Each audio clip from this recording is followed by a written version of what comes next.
was the one who instigated that whole thing.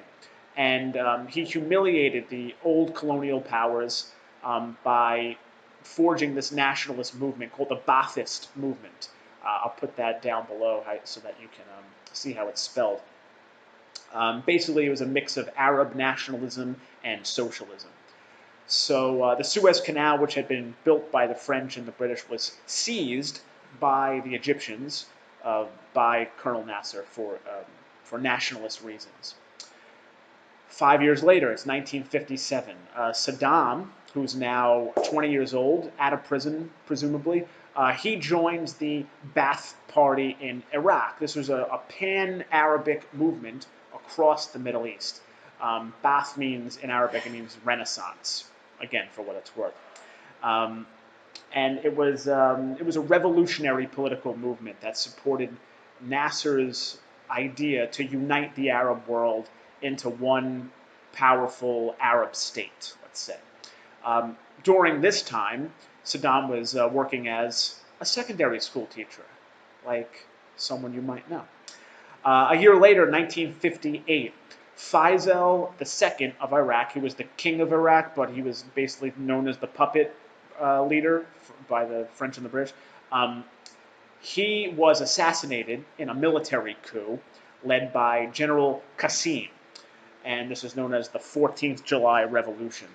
And so, like I said, King Faisal, just like King Farouk in Egypt, they were widely pilloried as the corrupt stooge of the West, so nobody was shedding any tears over their assassination.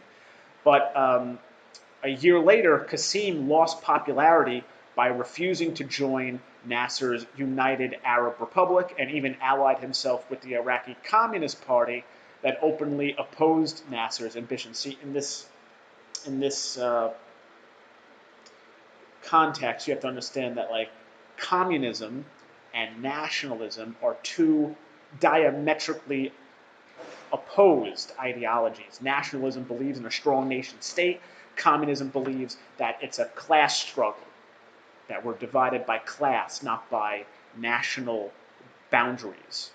And so Qasim really shocked the Middle East, and he shocked the West by aligning himself with communism and communist parties.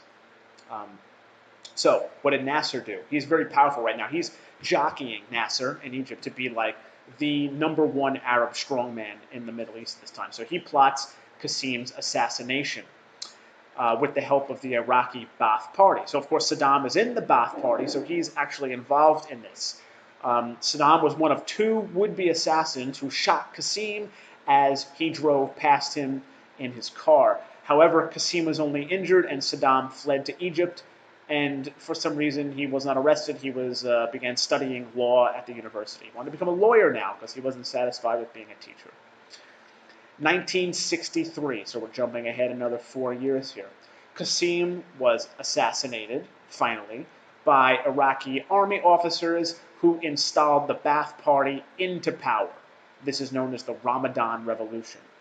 Saddam, who was in Egypt trying to become a lawyer, goes back to Iraq and joins the new leaders and adopted terror as a tool of government. And they showed Qasim's dead body on Iraqi television with a party official pointing out the bullet holes in the corpse and spitting into the dead guy's face. So not a lot of respect for the dead Qasim. But then he took power by assassinating the former King Faisal. So what's good for the goose, good for the gander. Over the next few months, in 1963 this is, the Ba'athists turned Iraqi's royal palace into a torture chamber for their enemies. Some prisoners who survived later testified that they had been questioned and tortured by Saddam himself. 1964, I'm going in the timeline here. Less than a year after seizing power, the Ba'athists were overthrown in another military coup. So one military coup after another. Saddam was arrested and sent to prison, where he became convinced that to regain power, the Ba'athists would have to build their own security force within the party so that support of the military would become unnecessary. Therefore, Saddam, when he escaped from prison after 2 years, he became the security organizer for the Ba'ath Party.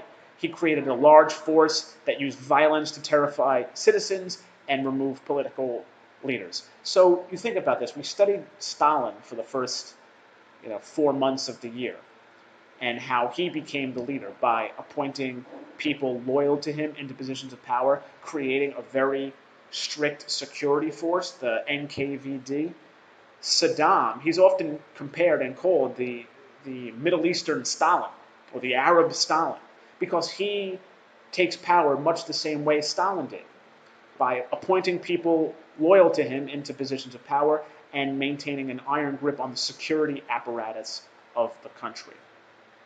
Okay, it's about another decade to go. We're almost done. In 1968, the Ba'ath Party again seized power, and Saddam's older cousin, Ahmad al-Bakr, became president of Iraq. By controlling the security forces, Saddam quickly became not only the most powerful person in the government, but also its most feared and respected. For example, in January 1969, 17 foreign journalists were convicted of being spies for Israel. They were publicly executed in Liberation Square in Baghdad in front of vast crowds. Despite the Ba'athist government's brutal reputation, however, and its disregard for human rights, it enjoyed a lot of support from the United States and Western allies. This was because the U.S. was locked, obviously, in the Cold War